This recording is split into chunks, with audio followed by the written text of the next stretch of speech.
So today we're going to finish our topic 10.1 that we started yesterday, right? And then we're going to answer some problems. You guys are going to do a little bit of reading so you guys can get like a better idea of what's going on. We're actually going to read one paragraph at a time and we're going to cycle through the room. Oh. No, I'm just kidding. Oh. No, you guys are That's just a kidding. great idea. I don't know. Yeah. Actually? Yeah. Like the Yeah. popcorn reading. Yes. When we talk about like popcorn reading in university school, they're just like all these students just have like accounts of being so nervous before they're like turning to read it. They're just like, Really? oh my gosh, I don't want to read it. So I'm almost like feel that students are scarred from that. But if you guys want to read aloud, Yeah. Yeah, popcorn reading. Do you Read like out popcorn loud. reading? okay. It's fine. I don't know. Do you like popcorn reading? No, but, oh, wow. I can talk. Susanna's But I'd be exempt. willing to because I want. Bless you. Okay. Thank you. That's okay. It's a Tuesday. We're getting our words together. Okay, so from yesterday we talked about this gentleman, Thales. So he rubbed the piece of amber, right, the fossilized tree sap, and he was able to like pick up small threads or pieces of straw. Okay, kind of like what we did yesterday with the balloon and like the salt and the pepper, right? Okay, so we can give something a charge. Okay, and he wanted to, he named it electricity after the Greek word for electron. Okay. Next, we had Lucretus, who came up with like his effluvium theory. So this is where we had tiny invisible spring-like particles that come from objects, right? So like positive and negatives. Okay, this is the kind of idea. Stronger objects would attract weaker objects. Okay, that was his classification system, weaker or stronger. That's about it. And next we have William Gilbert. He came up with his classification system as insulators or conductors. Okay, so insulators do not allow electrons to move. So that's like our rubber, right? Our balloons, our ebonite. Okay, and conductors will allow electrons to move freely, kind of like copper or glass. Okay, glass is not really a good conductor. Sorry, I don't know why I said that, but like copper or gold or like any metal really would be a good conductor. Okay, humans, we are good conductors of electricity. And he found that only insulators produce the amber effect, so being able to pick things up. Okay, and we did that with the balloon, right? We pick up our salt and pepper with an insulator. Okay, so enter Benjamin Franklin. So, of course, he was president, right? Benjamin Franklin? No. For America? No? Was he just a scientist? I'm pretty sure, yeah. No, it's never I don't think Never so. president? Mr. Historian or He's on the money. He's on their belt. He's on the. I can't He remember what wasn't belt. He's the never the president? president though. I'm pretty sure he wasn't. No? Oh, he Okay. wasn't. We can figure that out. Hey Siri. Small machine. Hey Siri. Hey. Hey Hunter. Ben Franklin. Was Benjamin Franklin ever the president of the United States? Here's an answer from So reference.com. Benjamin Franklin never served as the president of the United States. So just a big electricity guy. I know that from the office. Just a big electricity guy. Okay, so he worked with electricity and came up with two different types of charges. So he had positive and negative charges. And the current is based on his idea that the charge flowed from where there was more positive charge to where there was less. Okay? So where there was more, he kind of had almost a backwards way of like talking about electricity. So we'll talk about that a little bit more. But we know that electron flow is usually from electron surplus, so where the negative pole is, right, electron rich area to electron poor areas, right, so like the negative terminal to the positive terminal. Okay, so that's what we know. He was a little backwards, but give him a break. That was like 300 years ago, right? So that's pretty cool. Okay, and we know now, so electricity is a flow of electrons around a circuit. Okay, so in the lights up here, we have electrons moving, and that is going to excite the material in the light itself, and then we can see, and we can learn, we can take notes, right?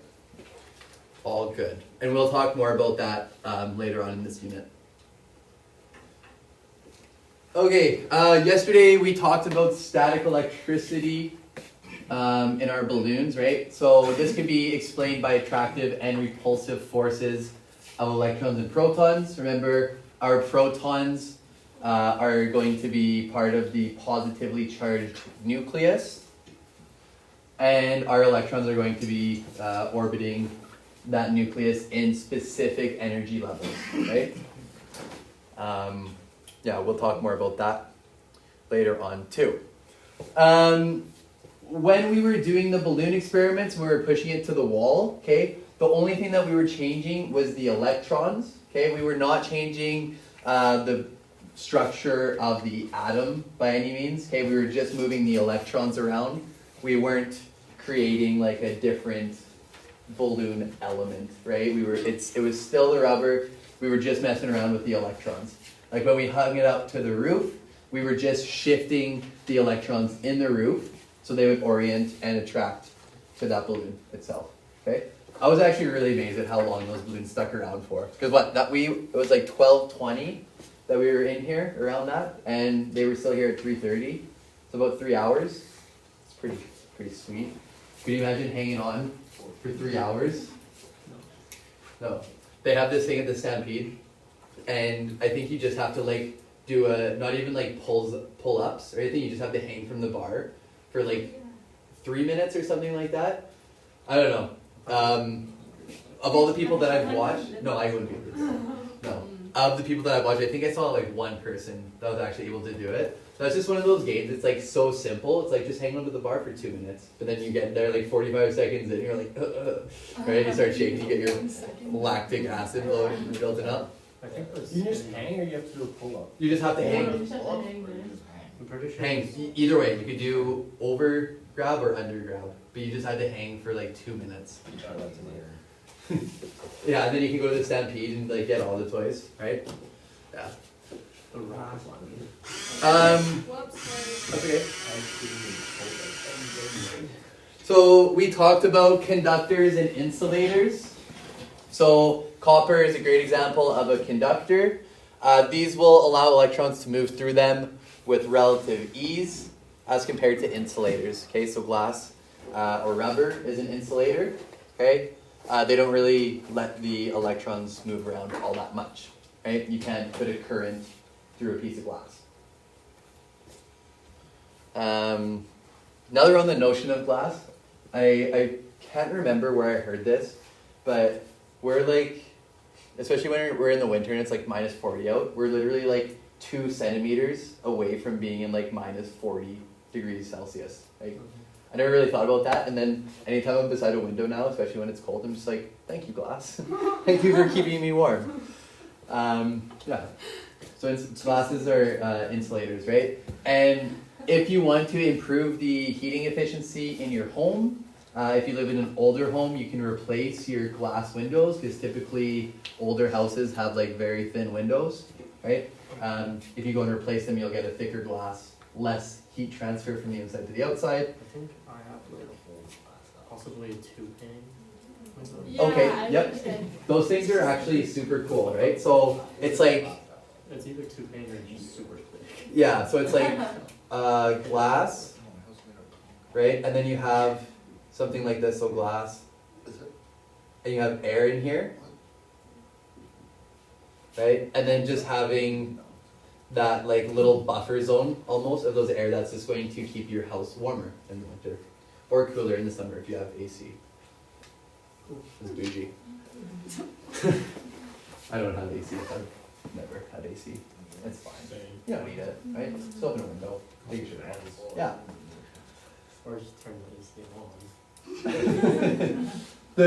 The old school AC is like if you're really hot, you just like go up to your fridge or your freezer and you just open the fridge and the freezer. You're just like standing inside of it. I used to like open it and like Really? move it like this, so it would fan. Oh yeah, that's a good idea. This is older than we have now. What part has the AC?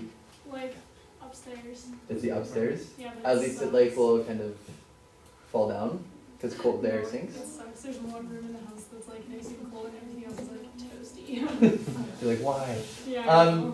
Okay, so we have conductors, we have insulators, and we also have a thing called semiconductors. Okay, so like silicon. Have you guys ever heard of a silicon chip? Yeah. Silicon microchip. You have them in your phones. A lot of technology are going to use silicon-based chips. These can be conductors or insulators depending on the conditions that are present. Okay, so depending on the temperature, depending if light is present, okay, it will be either a conductor or an insulator. Okay, that can be helpful for us.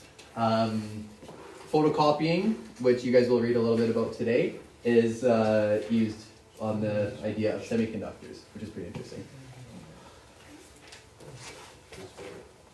Okay, I have a video here of how silicon chips are made. There's actually a global shortage of silicon chips right now. So automobile production has actually quietly been reduced because there's not enough silicon chips for the pretty sophisticated computer systems that we have now in modern vehicles. So, anyways, this is how they make a chip.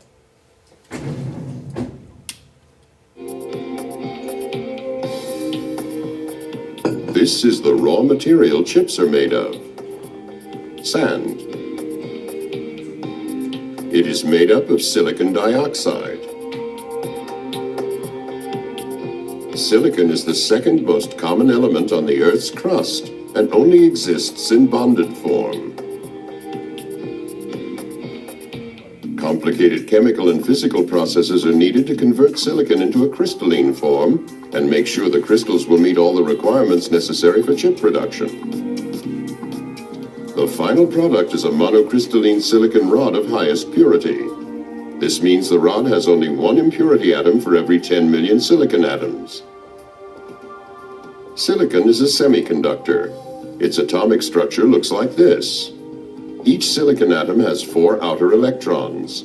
There are no free charge carriers. The pure silicon monocrystal is non-conductive at room temperature.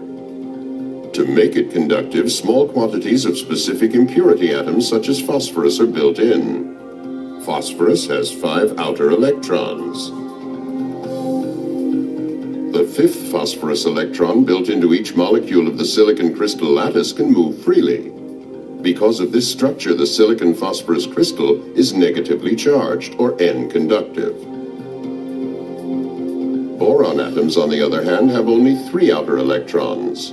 When they are built into the silicon lattice, 1 silicon electron is missing. This creates electron holes.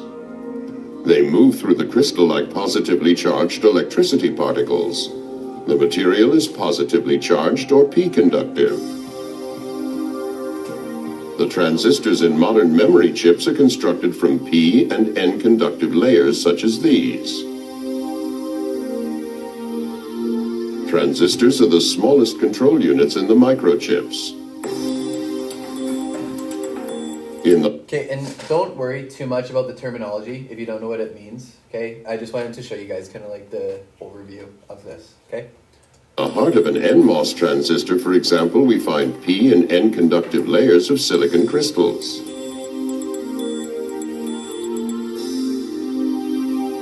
An additional layer consists of silicon oxide and acts as an insulator. A layer of electrically conductive polysilicon is applied on top of it. Every transistor has 3 connections. The middle one is attached to the gate, the electrically conductive polysilicon. If we apply an electrical charge only to the 2 outer connections, electricity is unable to flow. The transistor is blocked. Things are different when an additional charge is attached to the middle connection. The electrons from the p layer now wander toward the middle connection and accumulate at the border area between the silicon crystal and the insulation gate oxide. A channel through which the electrons can flow is formed between the islands of n-conductive material. The electrical circuit is closed. The transistor can be switched back and forth between current off and current flow, that is to say, between 0 and 1.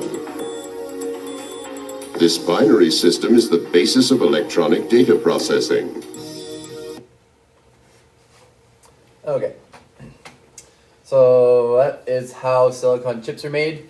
It mentioned that it needed to be like to the millionth, like or like 1/1,000,000th of an impurity, right? So, it's pretty neat. You know what I mean? Like they need a really pure chip, right? So it can be quite expensive to make to kind of like remove those impurities, and for that to be kind of like distributed on a global scale, it's proving to be quite challenging for the silicon chip manufacturers right now. Their stocks are looking really good right now though, because the high demand, right? So I don't know if you guys are looking to invest. Maybe you want to buy some silicon chips. I don't know. You guys want lights off or on? Are they okay? You're fine. Okay. Good. So why is there a shortage? Yeah, also I thought sand was just tiny rocks. No, it is I silicon. Did they not just say though that like silicon is the second most abundant element or something like that? So Yeah. is the only shortage just because it's expensive to make or whatever? It's like a limit in the production. There's just like there's too much demand for it. Because it takes a while for them to make like such pure chips.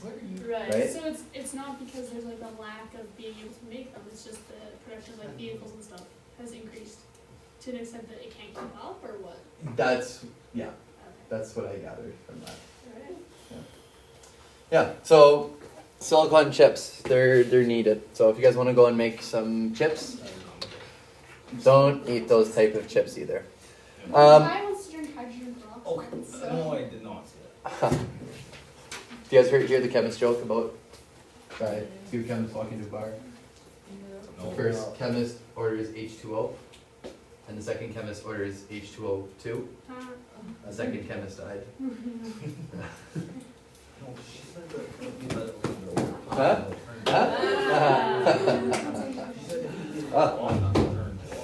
Okay, so now we're going to talk about conductivity of materials. Okay, so as we would expect, silver, copper, aluminum, iron, mercury, carbon, okay, metals are good conductors of electricity. Germanium and silicon are semiconductors. Germanium. Germanium is used in like photocopy drums.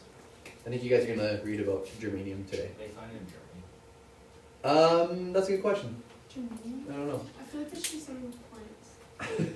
Yeah, because germinating. Yeah. And then silicon, and then on the low end of this, we have our wood, glass, and our rubber. Those are like insulators, right? So high magnitude of conductivity, low magnitude of conductivity. Okay? So that's just a scale. Great. I guess we don't have to listen. And, superconductors.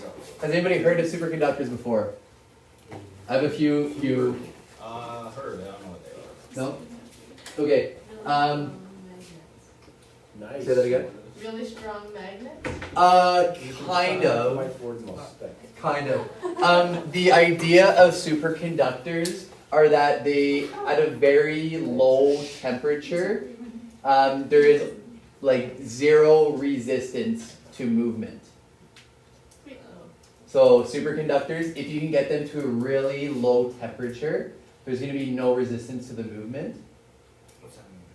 So like right now, if we're sending electricity from like the solar farm to here, right? We need to like push along that electricity, so a lot of that, or not a lot, but some of that energy is lost due to friction, right? Superconductors have no loss, right? So lots of potential applications of these. Have you guys ever heard of a maglev train? Nope. Oh. That's my favorite thing. Okay. So this is what we just talked about. Sorry, I thought this was the video. But superconductors have no measurable resistance at low temperatures. It's kind of a recent discovery. Okay, so 1911. It's like 100 years ago. 90, 110, 110 years. Math is good. Okay, so this is the gentleman there, and here's our video. A maglev train hovers above its track. A doctor uses an MRI scanner to detect disease. Fast digital circuits send superfast, clear signals from one source to another. These technologies are possible thanks to superconductors. Superconductors are materials where electrons can move without any resistance. But today's superconductors don't work unless they are cooled to well below room temperature. Now, researchers are using quantum physics on a quest to find superconductors that will work at room temperature to make them easier to use. Inside Science. There's been a problem in physics that researchers are trying to solve for years. Can we find something that can superconduct at room temperature? If we find it, it will revolutionize how we transport and use energy. If you had a room temperature superconductor in your pocket, you then hope that there might be some very interesting applications that would come out of this. When you cool lead, mercury, and certain compounds to extremely cold temperatures, they become superconductors. They stop showing any electrical resistance, and they expel their magnetic fields, which makes them ideal for conducting electricity. But you need to use liquid helium if you're trying to get down to absolute zero, or minus 459 degrees Fahrenheit. That's why physicists want to find a high-temperature superconductor that will work at room temperature. It's just downright easier to work with. Researchers discovered superconductivity in 1911. By the 60s, they thought they had solved all of its mysteries. But in 1986, two scientists in Zurich discovered superconductors that work at higher temperatures than researchers thought were ever possible. This set off a gold rush of activity because people were really surprised that this could happen. It occurred also in oxide materials, which was totally unexpected. These materials work as high-temperature superconductors up to minus 225 degrees Fahrenheit. Now that we have materials that can superconduct above the boiling point of nitrogen, we can finally use them in certain applications. Neither MRI machines or the particle accelerator at CERN would have been possible without the use of liquid helium-cooled superconducting electromagnets. Superconductivity is what I would call an emergent property of materials. It's not something that you can predict by just knowing how a few atoms work or a few electrons work. Researchers still do not understand how to predict which material will be a high-temperature superconductor, or what causes their superconductivity. These new superconductors have many very strange properties that are not understood even today. They just don't follow the normal paradigm that we're used to for conventional metals. Green is studying copper oxide and iron-based superconductors for clues on why the electrons inside them act in such an unconventional way. Solving the problems that come with higher temperature superconductors, Green believes researchers will discover a room temperature superconductor in the next 30 years. If that happens, it could solve one of the greatest mysteries of physics at the tiniest level. This is Inside Science. Okay, while we're here, I want to talk about maglev trains.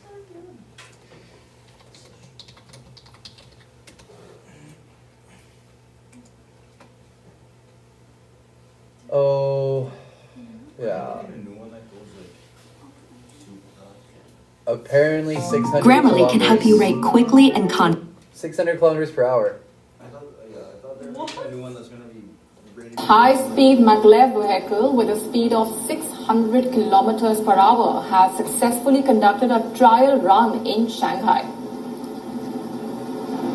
The high-speed maglev transportation system has been listed as a key project by China's Ministry of Science and Technology. The train can be used for both long-distance transport and short and medium-distance passenger transport. More than 30 enterprises, colleges and universities and scientific institutes have been involved in the research. As an emerging high-speed traffic mode, high-speed maglev features speed, safety, large passenger capacity, on-time performance and low maintenance cost. The high-speed maglev prototype system is expected to be rolled off the production line by the end of 2020 itself. The 600 km per hour high-speed train can fill the gap between the current high-speed rail and aviation services. The development of the transportation system will establish a more reasonable, efficient, and flexible transport network to meet the travel needs of different groups. Okay. 600 kilometers per hour. That's like getting, could you imagine getting to Edmonton from here in 1 hour? Oh no, we're not as south as Lethbridge. Sorry. I thought we were south of Lethbridge for some reason. So to get from Calgary to Lethbridge, or to Lethbridge to Calgary is 200 kilometers. Calgary to Edmonton, 300 kilometers, so 500. Getting from Lethbridge to Edmonton in 1 hour, like that would be pretty snazzy. Could be at the water park before you even know it. Shredding, right? Okay, so maglev is a magnetic levitation, so they will induce a magnetic field in the tracks by running a current through it. Okay, so the train isn't actually touching the tracks; it's kind of like hovering above it. Okay, and they use magnets to help it move along, and at really high speeds too. Super interesting. They talked about helium, and maybe I will circle back to helium in a few moments, but I want to continue with this. Okay. So last day we learned about this firsthand, right? Charging by friction. So this is the rubbing of two insulators together, resulting in one object taking electrons from the other and leaving each object with an opposite charge. Okay? I'm not going to do that. But we have, if you were to rub like a piece of fur and like that rock, that amber together, okay? The piece of amber would become negatively charged, and that piece of fur would become positively charged, okay? Kind of like what we did with our hair yesterday, okay? When we, if this was our hair and this was the balloon, we made the balloon negatively charged, right? And then that left our hair with positively charged, okay? So that's charging by friction. Okay, this is an underfunded police department. Can you continue to resist, and I'll be forced to rub my feet on this piece of carpet and touch you. It's like a poor man's taser. Yeah. Okay, so let's talk about the physics of lightning now. So, physics of lightning, clouds are rubbing by friction, right? So naturally, there's going to be an area of higher charge and an area of lower charge, and you know what happens with lightning. We want to reduce those large concentration differences, and that's when it touches down.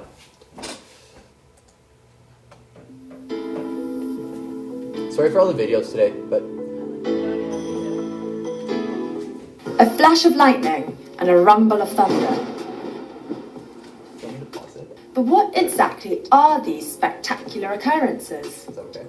In 1752, Benjamin Franklin discovered that lightning was caused by powerful electrical discharges in clouds. He wasn't the first person to discover electricity, or the first to think that lightning was made of it. But he did prove it to be the case by flying a kite during a thunderstorm.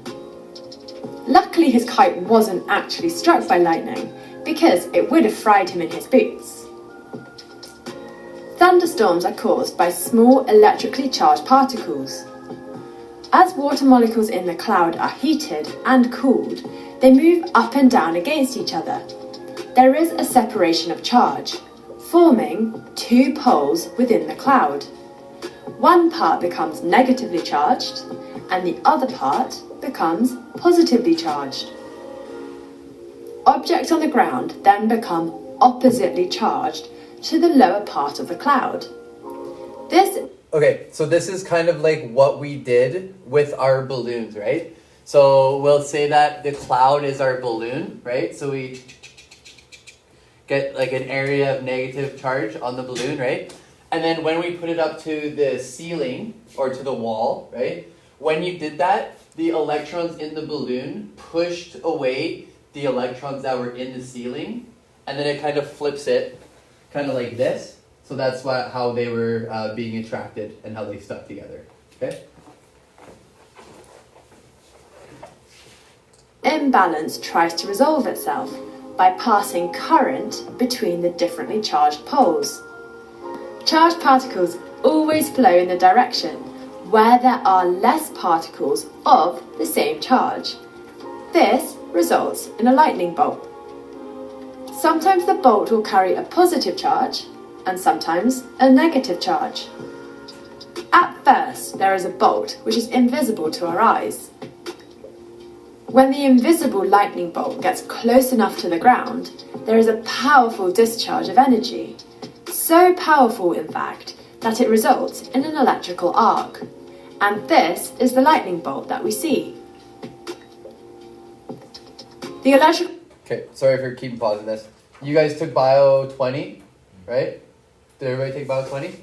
What else does lightning do in the... Yeah, sorry, say that again? It makes nitrates out of our atmosphere, right? Yeah. So lots of energy in there. It makes like an actual atomic change in the air, right? It's a nitrate. It's a way to fix nitrate from the lightning because there's just so much energy in there, and that is a source of nitrates for plants, right? Before we had fertilizer, right? The arc of the lightning bolt heats the surrounding air to extreme temperatures. In fact, the air around can be heated to 5 times hotter than the sun. Surface of the sun, not the core of the sun, just saying. This heat causes the surrounding air to rapidly expand and vibrate, which is the rumbling thunder that we hear. So lightning can come in many different colours, and the colour depends on atmospheric humidity, temperature, and levels of air pollution. Lightning also transports massive amounts of energy, 5 times hotter than the sun, so that makes sense. Each bolt carries about 10 billion watts. That's enough power for 32 million people a year. 10 billion watts per bolt, and given that 50 bolts strike the Earth's surface every single second, means the power of lightning is extraordinary and dangerous. Over 2,000 people a year are killed by lightning. So extracting electricity from lightning sounds like a good idea, right? Well, in reality, predicting where the lightning is going to hit to have our equipment is nearly impossible. We'd need to develop technology that can conduct and store this amount of instantaneous power. The equipment has been predicted to cost over $90 trillion US, which is actually all the money in the world. And we don't know if the lightning bolt is going to be positively or negatively charged, and so our equipment would need to cover both possibilities. However, scientists are still trying to see if they can harness lightning electricity. Why not? You might as well try. So, we've seen that lightning is an electrical discharge caused by imbalance between storm clouds and the ground. Thunder is then the heating and vibrations of the surrounding air particles. Given how powerful and common lightning is, our cars, houses and aeroplanes are protected from lightning. The metal frames and rubber tyres of cars harmlessly carry the charge to the ground, and houses and buildings have conducting rods to do the same. And lightning bolts travel across the aeroplane's metal shell and leaves without the passengers barely noticing it's happened. If you liked the video, give it a thumbs up and don't forget to subscribe. I was really happy that they mentioned harnessing lightning energy in that video, right? Because I would always think about that. I'm just like, why can't we just take that energy and harness it, right? But what did I say, like 8 million volts or something, 80 billion? Like a lot of volts, right? So, yeah, just a substantial amount of energy, right? So any equipment that they would have designed for that, right? It needs to be able to, withstand that large amount of energy, right? So Potential applications for solving the world's energy issue. Find a way to harness electricity, the lightning. Because they also have lightning rods as is, right? So, I don't know, I feel like it's halfway there. Okay, so we talked about this yesterday. So this is the triboelectric series. So when we rub two insulators together, which one is going to lose electrons, which one is going to gain electrons. Okay, so glass, hair, and nylon will donate electrons, so they become positively charged. And then Teflon, plastic, ebonite, our balloon was down here, right? Remember, ebonite is rubber, okay? So these will gain electrons. That's why we were able to like shock people with our balloons or pick up salt and pepper, right? Okay, so triboelectric series. Question? You can shock people with the balloon? Well, yeah, if you went, sure, you sure could, right? Like, what's the difference if I went to and did this on a carpet and then I came up and shocked you, right? It's kind of like the same idea. Let's not do that today. Actually, we can try that out later. There's still a few balloons still surviving, okay? Okay, so another one, this is charging by conduction or contact, okay? So this is when you're touching a charged and neutral object together, resulting in the transfer of electrons. Okay, so in this diagram here, we're going to watch a video about an electroscope today. Okay, so don't worry about that right now. Okay, but if you have a negatively charged sphere, you bring it to an electroscope. That charge is going to be transferred to the electroscope, and then the electroscope needle is actually going to move because it is charged now. Okay, and we're going to watch a video about that shortly. Okay, so this is number two, method number two of charging objects. Okay, charging by conduction / contact. Okay, and now we need to talk about conservation of charge. So we have a new law we're going to be talking about today. It is the law of conservation of charge. Where is it? There it is right there, okay? So the law of conservation of charge, kind of like the law of conservation of momentum, law of conservation of mass, okay?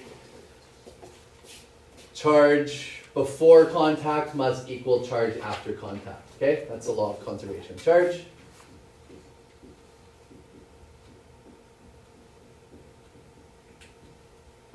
Of charge. So net charge before equals net charge after. Okay, so whenever two like-sized charged objects, okay, so it's going to be a little bit different when they're of different sizes. Okay, but when two like-sized charges objects touch, they will attain the same charge. Okay, and we can calculate this by finding the average of the original charges to like before and after contact. Okay, so here before we have a +5, so we have a positively charged object and a negatively charged object. +5 minus 2 equals +3, right? So this is the net charge of the system is +3, okay? After they contact, some of that positive charge is going to be transferred to the negative charge so that they do have the same charge. This is 1.5. I don't know why that kind of like went down and of the plus. Okay, so 1.5 plus 1.5 equals 3, right? So net charge is conserved. Yeah. So the total number of positive and negative charges in an isolated or closed system, okay, so remember isolated, nor matter nor energy can escape, right? Isolated system. And so that will remain constant. So you guys are getting pretty good with our law of conservations of stuff, right? We've seen a few, right? We just talked about Lavoisier's conservation of mass for balancing chemical reactions. That's fun. Okay.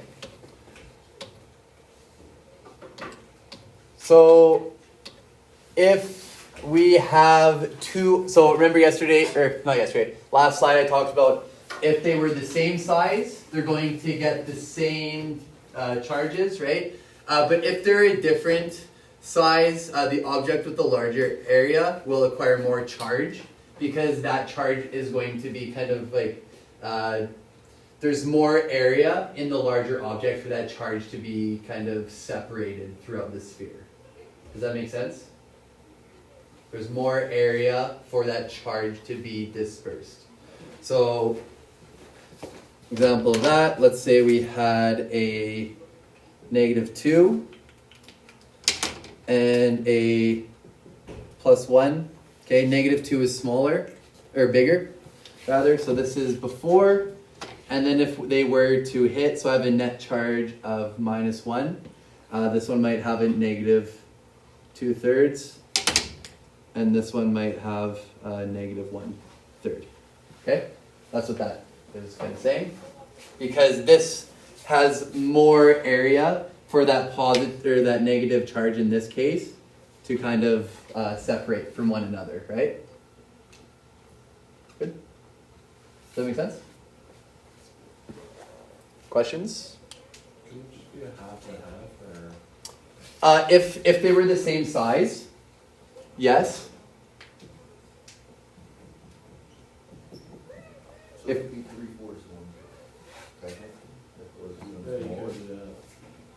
Oh, for this one here? Yeah. Yeah.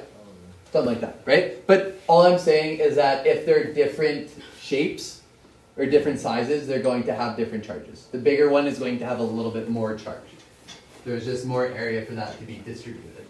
Less like electrostatic repulsion or positive repulsion, right? Okay, if it's a conductor, the charge will spread over the surface of the object, okay? And if it's an insulator or a non-conductor, like our balloon yesterday, right? All that charge is going to kind of remain in that local area where we got it. Okay.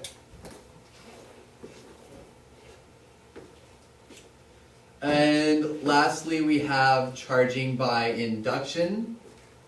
See, this is when I would have brought our Van de Graaff generator in. We could have shocked everybody, but I don't want to lose my teaching license. So, Would it kind of be worth it though? no, Shock you, yeah. no, it wouldn't. Is Where do you that, shock yourself? is that the one where you put your head on it and your hair sticks up, or what? Yeah. Yeah. We're gonna watch a video about Van de Graaff generators today Okay. too. Okay. Okay, so the last one we have charging by induction. So no contact here, but it is just the electrons are going to shift or migrate because of the presence of an externally charged object. So how did we do this yesterday?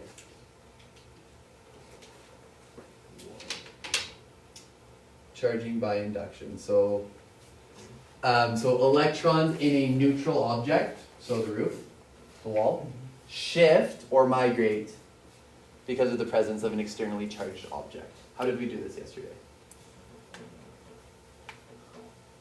The balloons on there? With the balloons on them, right? So what would the balloons be? The external charged object. Perfect. Okay, and then what would the roof or the wall be? Neutrally charged. Okay, good. And did we affect any of the protons or neutrons in anything yesterday? Just the electrons, right? We didn't do any atomic explosions or anything like that, okay?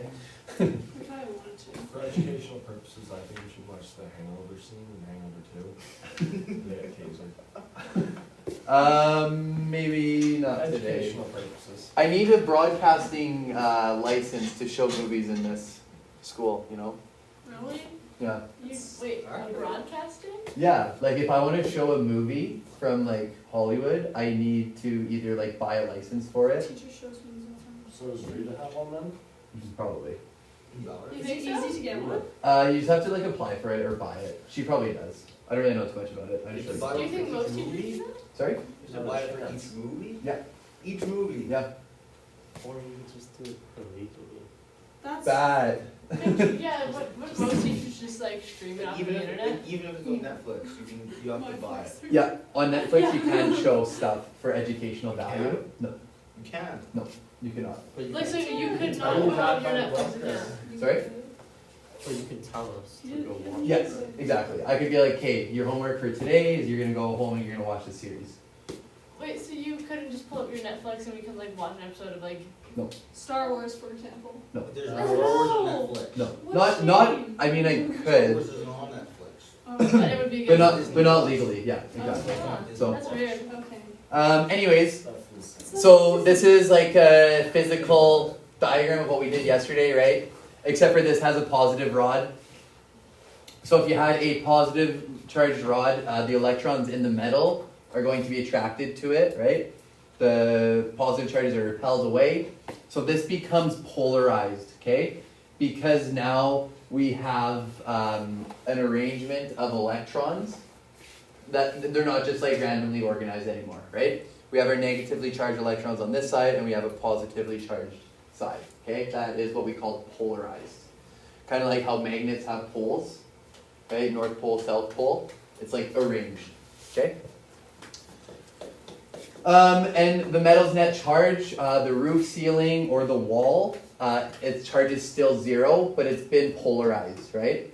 So, yeah, we didn't like charge the roof or charge the wall or anything, we just polarized it. Okay, because our balloon was charged. And we did that by induction. How does an induction stove use that way? An induction stove. Are you thinking of a conduction stove? Induction. Induction stove. Like, his flat stove. Yeah, I don't know the science behind it. So let me look into that. Induction stove.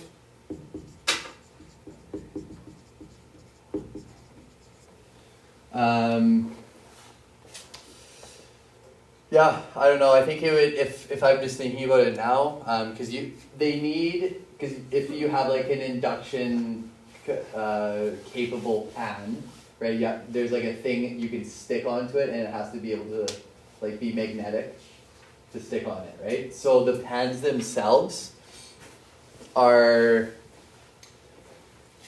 unique, and yeah, so when they sit on the burner, they're probably taking electrons from that burner, which is being brought in, and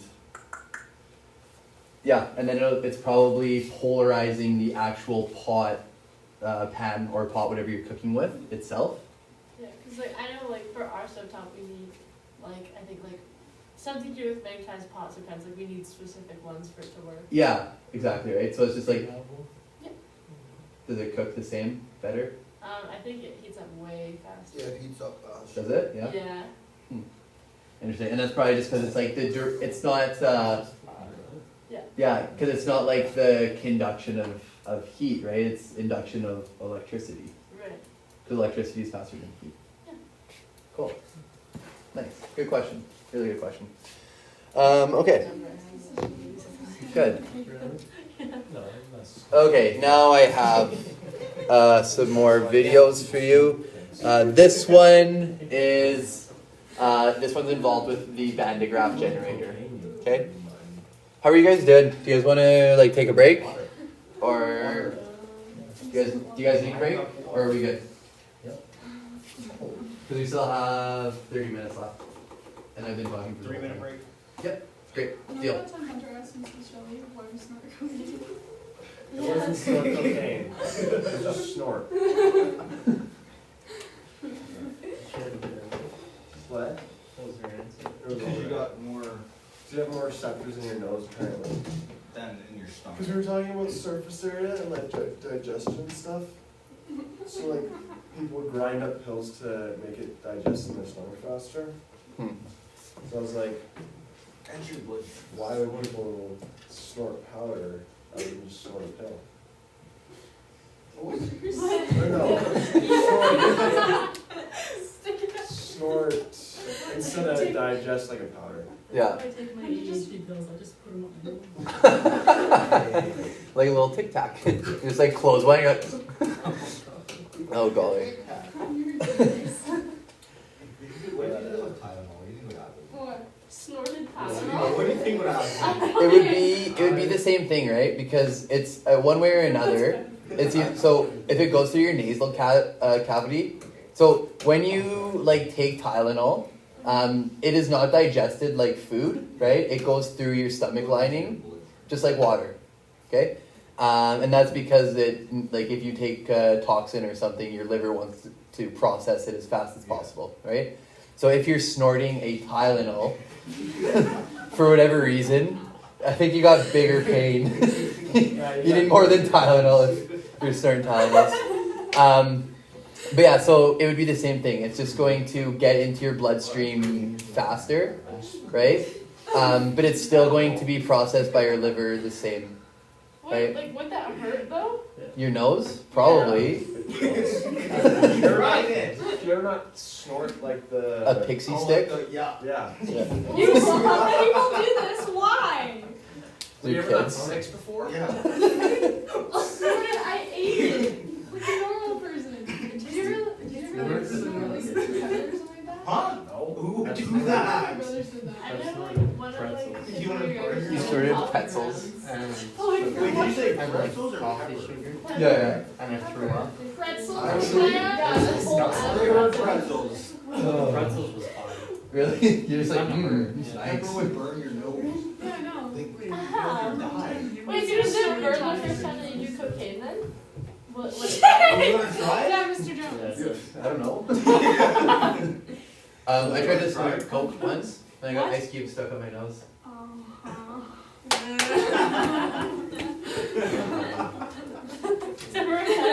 laughing. He's a time fellow, I just know.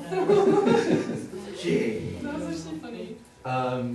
It's like, I wonder if it would. You probably would. What, you gonna try it? I wonder if it was like We a try it, huh? fine enough cocaine. What? Why do you keep asking if people want to try it? Yeah, do you want You're to like, the local. Me? No, I don't. You're like, I know a guy though. yeah, I know. back in Wait. Beer Muda. No. Beer. Okay, so this is one episode of that video series that I was talking about, the Mechanical Universe. So I posted the YouTube channel to the Google Classroom yesterday. Okay, so if you're ever bored or you just want like another explanation of static electricity or you just want to learn like more physics, super cool channel. Okay, this video, I like this actually. This guy though. In the right hands, Franklin's single electric fluid became two kinds of electric charge. And then be split into four. Now they vanish one at a time into the cup, quite mysteriously. Eventually, by accumulating knowledge piece by piece, scientists would put it all back together as a single structure, whose basic building blocks are atoms, held together by positive and negative electric charge.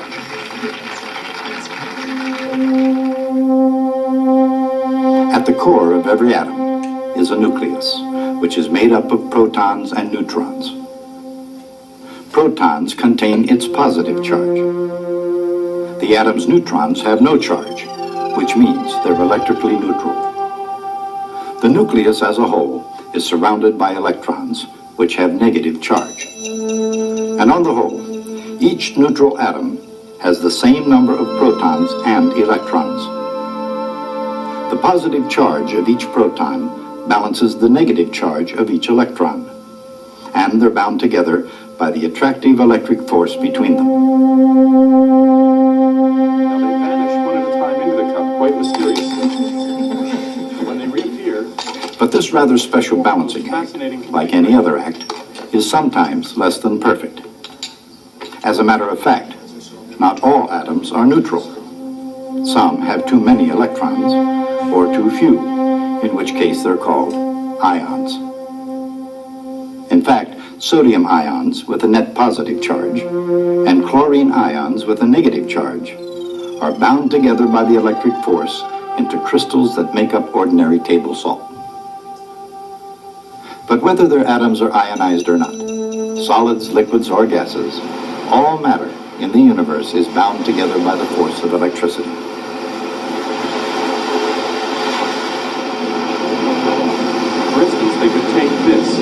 dull copper coin.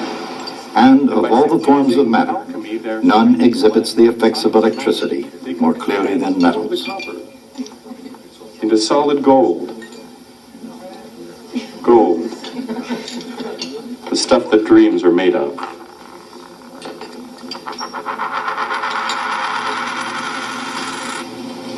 Throughout the ages, scientists have dug deeply into the nature of metals. And in their quest, they've found that all metals have similar properties. For one thing, every metal is malleable and ductile, having the capability to change shape without breaking. Another age-old property is luster, the degree to which a shiny metal reflects light. For a long time, that was it. But in the 1700s, scientists found another property common to all metals. Today, it's called conductivity, the ability to conduct electricity. Okay, I don't know why it's not on the part that I wanted it to be up, but we're just gonna skip. No, I wanted to, sorry, there it is.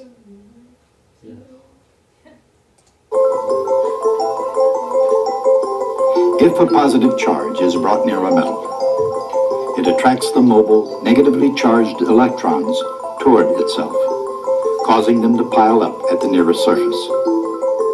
On an insulator, an electric charge stays where it is.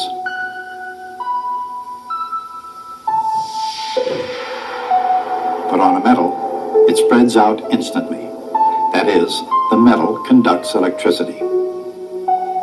On a deeper level, this is what happens.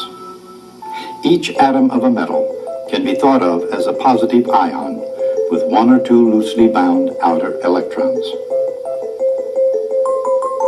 When two metallic atoms are very close together, the outermost electrons can pass easily from one to the next.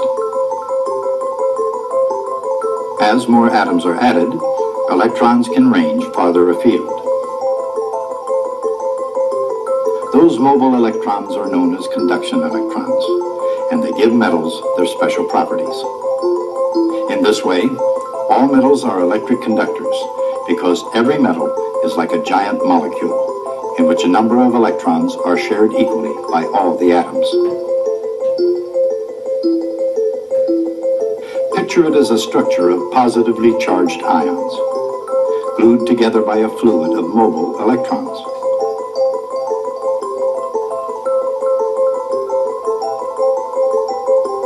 If a positive charge is brought near a metal, it attracts the mobile, negatively charged electrons toward itself, causing them to pile up at the nearest surface. The result is to leave net positive ions unbalanced by electrons at the far surface.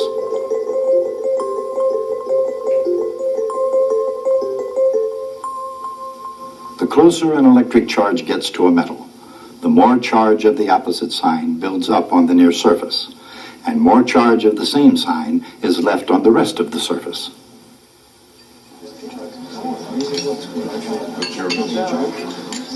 And now an amazing little box I don't think you'll believe. These properties are used in an instrument of science that may seem like magic. Rubbing the silk on the wand, again, It's called a gold leaf electroscope. Watch closely. When an electric charge is brought near the metal disc, the gold leaf moves away from the rod. Down. Float. A positive charge near the top attracts negative charges, leaving positive charge at the other end of the metal rod, and the gold leaf is left with the same kind of charge. And of course, with the same kind of charge, the rod repels the gold leaf.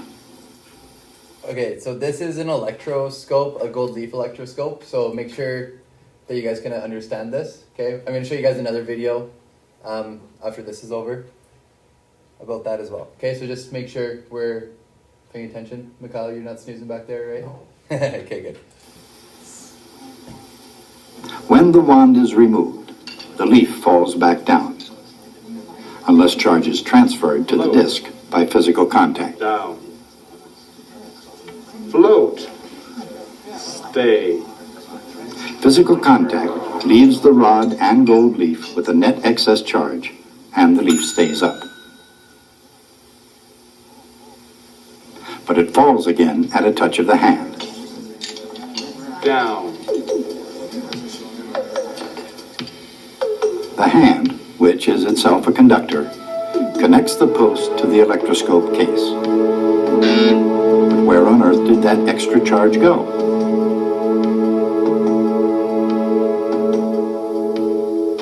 The electroscope case is in contact with the Earth, which is a very big conductor in its own right. When contact is made, the electroscope, like any other conductor, shares its charge, releasing most of it into the larger body. Although in reality only negative electrons flow from one place to another, the effect is exactly as if positive charge flowed in the opposite direction. This is called grounding an electric conductor, or simply grounding. And for all practical purposes, when it happens, the conductor becomes electrically neutral.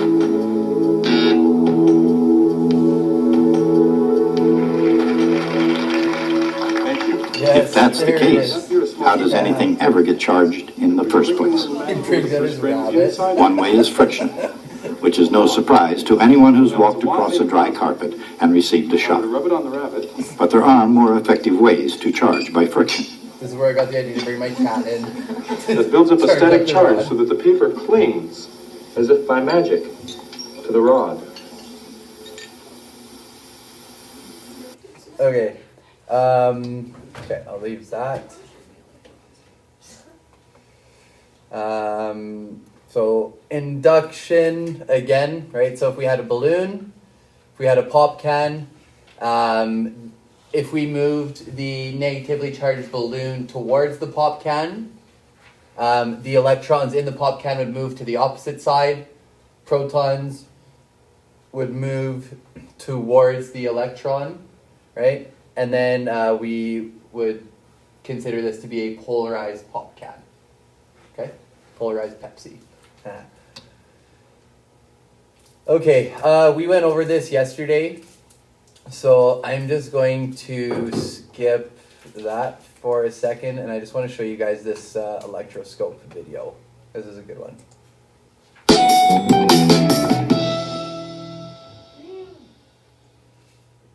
And welcome to High School Physics Explained, and my name is Paul, and today I want to go through how an electroscope works and to have you a bit of an understanding of how conservation of charge plays a part in how it works.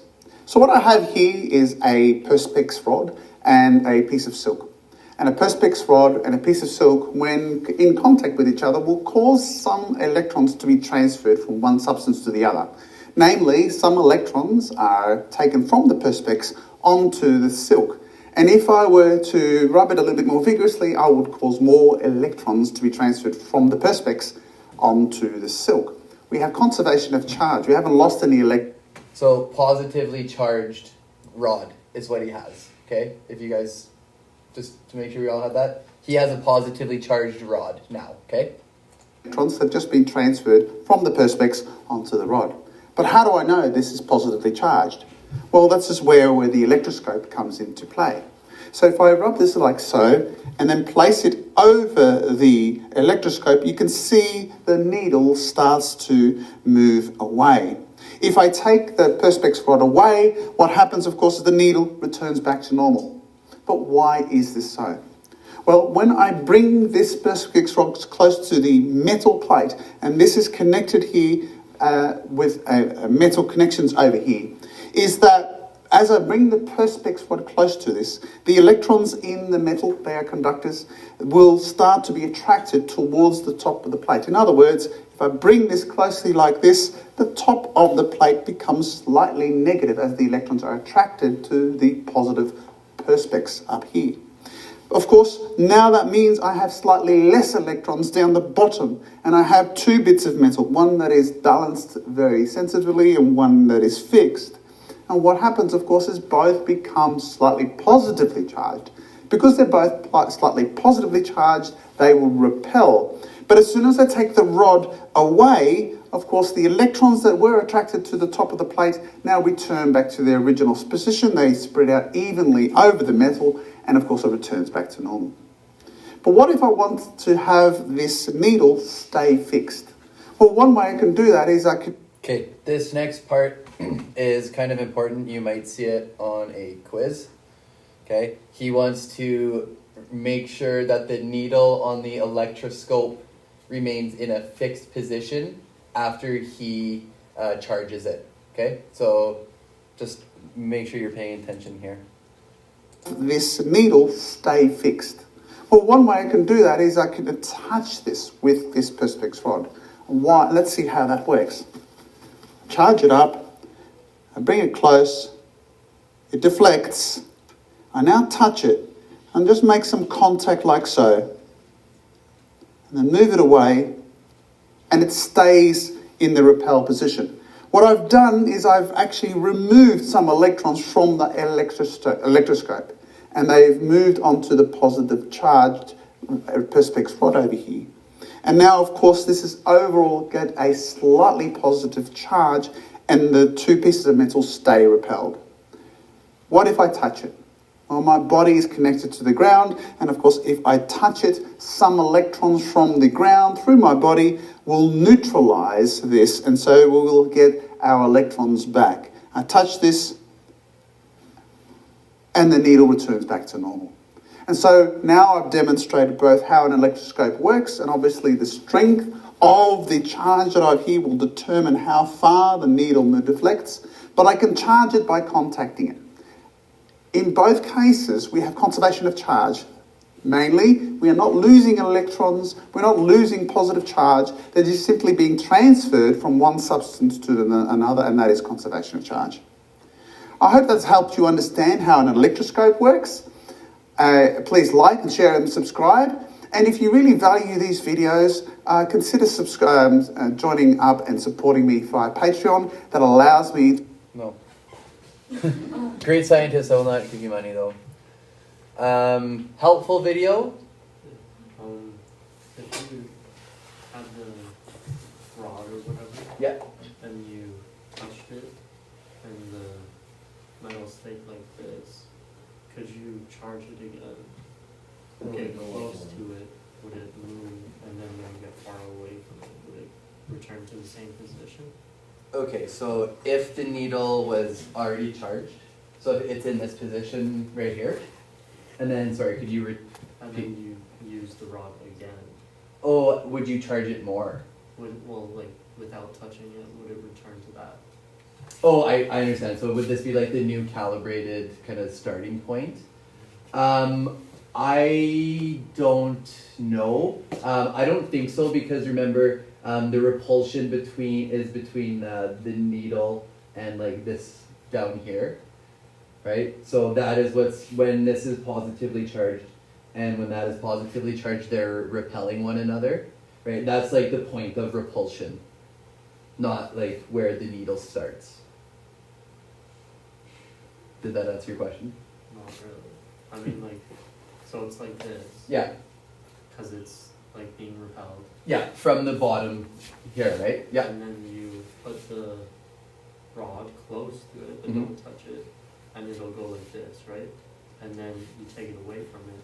Will it go all the way down, or will it go back to where it is? Because it has charge still. Yeah, that was a good question, and I don't know the answer to that. I would need to get an electroscope to answer that question. Do you want me to look into that for you? It doesn't matter. Okay, because I can. But yeah, so the skinny, well, you think so? Well, you would think so. That it would move like further from that point, Yeah, right? go here like this And then it would return I there. don't- The thing that is catching me is that this is like the repulsion point at the bottom, right? So if it's already fixed like this, I wonder if like the maximum repulsion or the maximum it can go is like perpendicular to that metal, right? Because like once you start going past that, the way it's going to repel you back up, right? So, good questions. Good questions. Okay.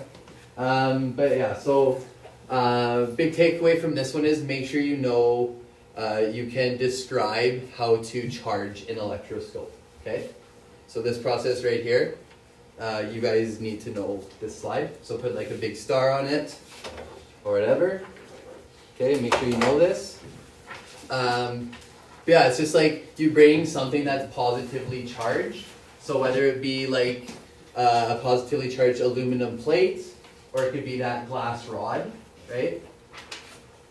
If you bring something positively charged to the top of the electroscope, you will bring electrons, they're going to come from the bottom, and they're going to be attracted towards the top, right? Because that's where we have our positively charged item, right?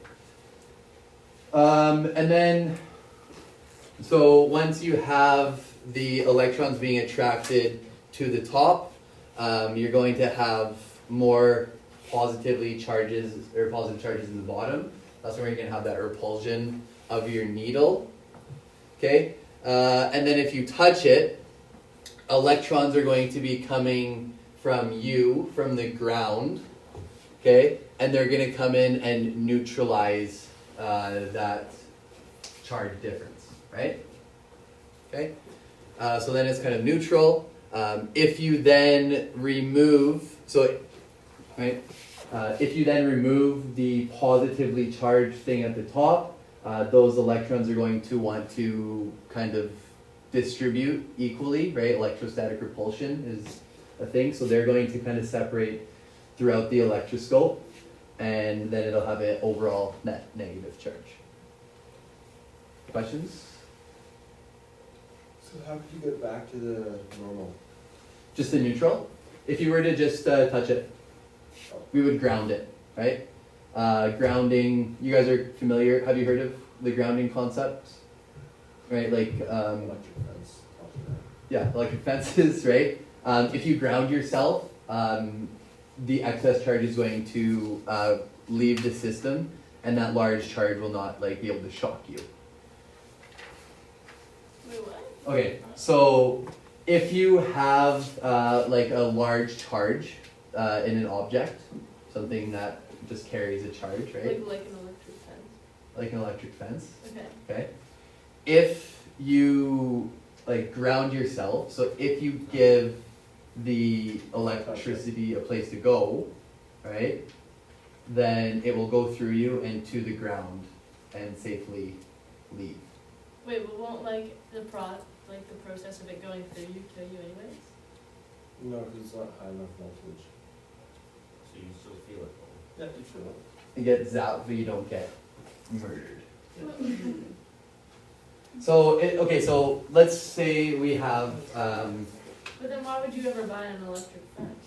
Keep cows from running out of time. Yeah, but Yeah, what's like I the know. difference between you being grounded or versus not being So if you're standing, like, if you're in the air, you touch What? it and all that. Yeah. You jumping? okay, so think of like birds, right? When birds fly onto power lines, they don't get zapped, right? Wait, they. Because you're just a part of the grounded? I thought circuit. their feet just. I thought it was just because they laughed. If your feet aren't connected to the ground, or like you're wearing big rubber boots, you won't feel it. Right, because you're, You're just a part of the circuit now. So if I'm just like chilling in the air and I get struck by lightning, I'd just be fine.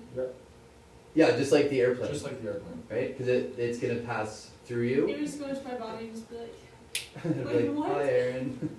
But yeah, no. Okay, so think about. okay. So Part of the circuit now. if I have our Van de Graaff generator, I know we haven't seen a video on that yet, but is what happens. There is a belt. Okay, it's a rubber belt.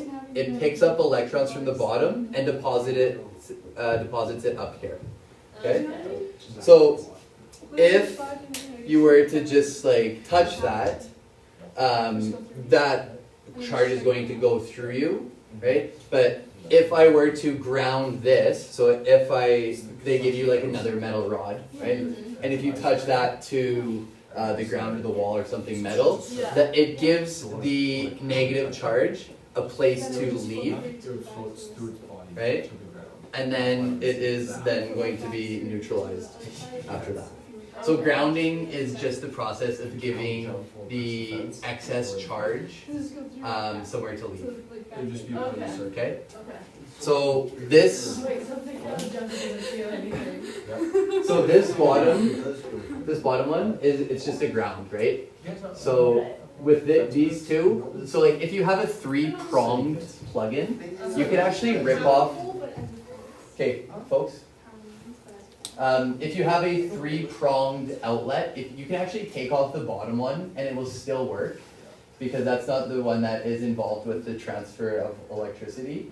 That is just there to ground it. So it's just like it's giving the excess charge that could potentially be building up between those two a place to kind of relieve that extra charge and sends it back into the earth. Okay. Wouldn't it be dangerous to keep using something that didn't have that on? Like, cause it's there for a reason, probably. Yeah, exactly, Okay. right? But on like older, The power strip things work. the power strip ones, Yeah, how's conductors? like is it when you put your phone Like a on a surge power strip? protector thing.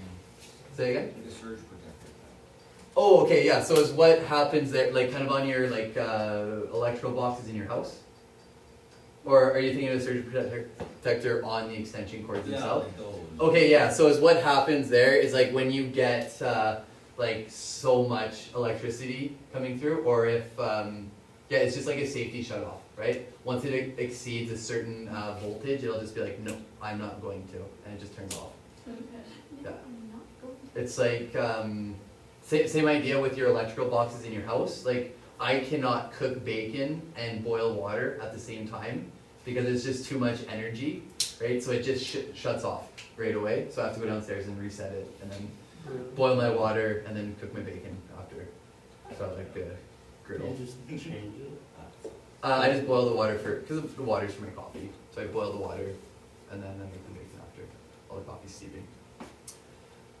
So you got the routine down then? Yeah, that doesn't happen very often, no. Because it takes like an hour to cook bacon. You gotta cook it nice and slow, slow and slow. An hour? Yeah. You take an hour to make Jeez. 6 minutes. No, low and Yeah. slow. Low and 5 slow. You minutes. can't have it like burnt and chewy. You need it like crispy chewy. Well, that's why You can do that. How's your Really crispy fast. eating at the same time? Yeah, exactly. It's perfect. It's the perfect bacon. Do you actually take an hour to cook bacon? Yeah, well I do That's I do. kind of Okay, so I have like a frying pan. Yeah. It's like a plug-in griddle essentially. So I cook the first half, and then I flip it, and then I cook the second half. So it's like 2 batches. So I guess it's like Do you But still, do like, that half an bacon hour. and coffee for breakfast? no. That's like a weekend brunch. I'll have like tater tots, eggs. What else? Chocolate milk. What else do you have for breakfast? For brunch? Hash browns. Coffee, hash browns. Favorite. Okay, so I'm gonna pause this because we're done.